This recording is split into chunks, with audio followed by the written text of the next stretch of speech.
Kami dari kelompok 1 akan mempresentasikan tentang perkembangan RAM dari matkul organisasi dan arsitektur komputer. Anggota diantaranya saya sebagai Rini Melanie R. Saya sebagai Faizal Nasrullah. Saya Firmansyah. Saya Muhammad Jikri. Saya siapa?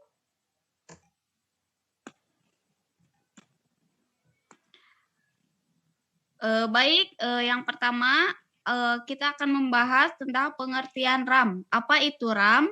RAM merupakan singkatan dari Random Access Memory. RAM merupakan sebuah tipe penyimpanan komputer yang isinya dapat diakses dalam waktu yang tetap, tidak mempedulikan letak data tersebut dalam memori. Ini tentu berlawanan dengan alat memori urut seperti tape magnetic, disk, dan drum, di mana gerakan mekanikal dari media penyimpanan memaksa komputer untuk mengakses data beserta secara berurutan.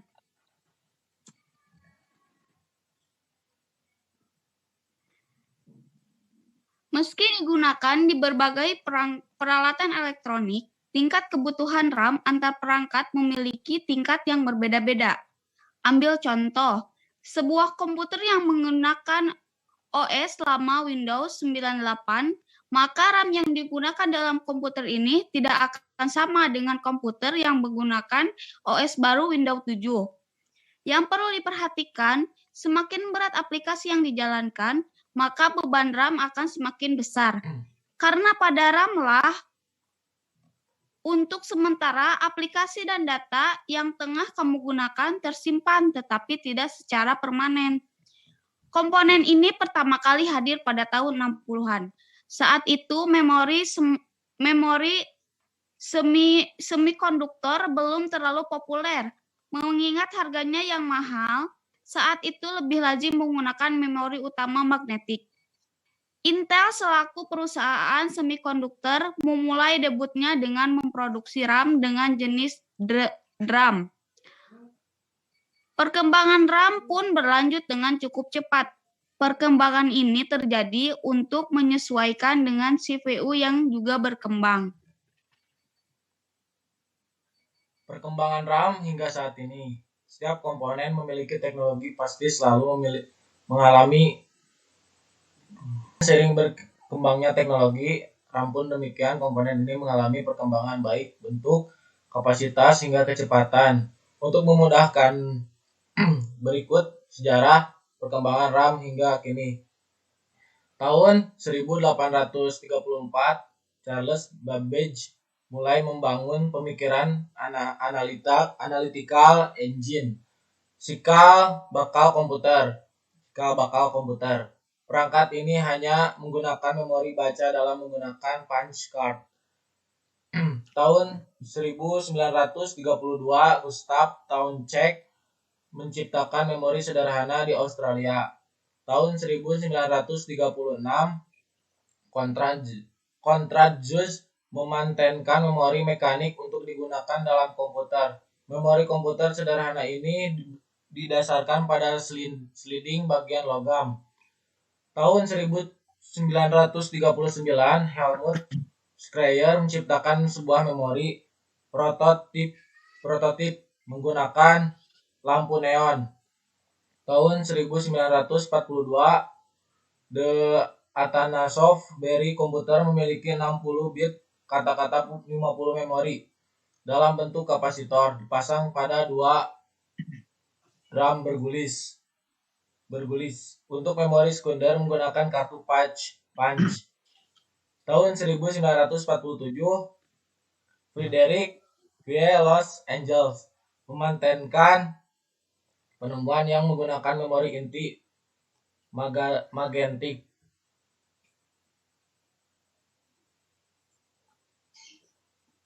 Perkembangan RAM di era modern. Beranjak ke era lebih modern, RAM atau Random Access Memory ditemukan oleh Robert Dennard dan dimulai diproduksi secara besar-besaran oleh Intel pada tahun 1968.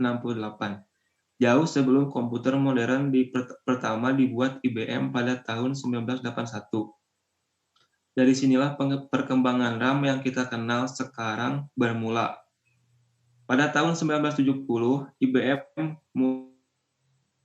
mulai mengembangkan memori yang dinamakan DRAM atau Dynamic Random Access Memory. Penggunaan nama dinamik karena memori ini pada setiap jeda waktu tertentu selalu memperbarui keabsahan informasi atau data yang tersimpan. DRAM sendiri memiliki frekuensi kerja yang bervariasi mulai 4,77 MHz hingga 40 MHz. Tahun 1987, FVM DRAM ditemukan. FVM memungkinkan transfer data yang lebih cepat pada baris yang sama dari jenis memori sebelumnya. FVM bekerja pada rentang frekuensi antara 16 MHz hingga 60 MHz dengan waktu akses sekitar 50 nit per second. Tahun 1995 diciptakan IDO DRAM atau Extended Data Output DRAM.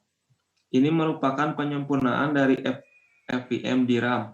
Memori jenis ini dapat mempersingkat read cycle-nya sehingga kinerjanya bisa meningkat hingga 20%. IDO memiliki waktu akses yang cukup bervariasi, mulai 70 ns hingga 50 ns dan bekerja pada frekuensi 33 MHz hingga 75 MHz. Pada awal 1996 hingga 1997, mulai dikembangkan Synchronous Dynamic Random Access Memory atau CD-RAM. Ada dua tipe yakni PC66 dan PC100. Keduanya bisa terpasang pada komputer Pentium 2-3 dan membutuhkan tenaga cukup besar. Tahun 1999 hadir di DRAM atau Direct Rambus DRAM. Memori ini mampu mengalirkan data sebesar 1,6 GB per detiknya. Masih di tahun 1999, dua perusahaan besar mikroprosesor Intel dan AMD bersaing ketat untuk meningkatkan kecepatan clock pada CPU. Namun keduanya menemui hambatan ketika meningkatnya RAM. Tahun 2000 ke atas, era lahirnya DDR2 RAM. RAM ini menjadi paling banyak digunakan di pasaran. Tahun 2007 hingga sekarang muncul DDR3 RAM. Memori ini memiliki kebutuhan daya yang berkurang sekitar 16% dibanding DDR2. Hal ini disebabkan memori jenis ini memakai teknologi 90 nanometer sehingga hanya membutuhkan tegangan 1,5 volt saja. Memori ini memiliki kecepatan yang baik dibanding memori-memori generasi awal. Teknik pengolahan modul RAM. Selain berkembang dari sisi kemampuan, teknik pengolahan modul RAM juga berkembang dari yang sederhana SIMM hingga RIMM. Berikut penjabarannya. SIMM atau Single Inline Memory Module, chip atau modul memori ditempelkan pada salah satu sisi sirkuit PCB. Memori jenis ini hanya mempunyai jumlah kaki atau pin 30 dan 72 buah. SIMM 30 pin digunakan pada jenis RAM, FVM, dan DRAM dan berkapasitas 1 MB, 4 MB, dan 16 MB. Sedangkan SIMM 72 pin digunakan pada FVM RAM atau EDORAM dengan kapasitas 4 MB hingga 108 MB. DIMM atau Dual Inline Memory Module. Chip memori akan ditempelkan pada kedua sisi PCB dan saling berkebalikan. Memori DIMM diproduksi DIMM 168 pin. Bisa ditemukan pada FVM, EDO, dan SDRAM dengan kapasitas mulai 8 megapiksel, 16 MB hingga 108 MB. Untuk DIMM 184 pin hanya terpasang di SDRAM. SODIMM Memori ini pengembangan dari DIMM, namun penggunaannya untuk laptop atau notebook. Memori ini memiliki jumlah pin 72 hingga 144 RIMM atau SORIMM. Memori ini juga berpengembangan dari DIMM dan SODIMM. Bedanya, teknologi yang dihadirkan menawarkan kecepatan kerja yang cukup baik. Sayangnya, kinerja ini membuat memori lebih cepat panas. Sekian presentasi dari kelompok kami. Dari Terima kami. kasih. Wassalamualaikum warahmatullahi Assalamualaikum wabarakatuh. warahmatullahi wabarakatuh.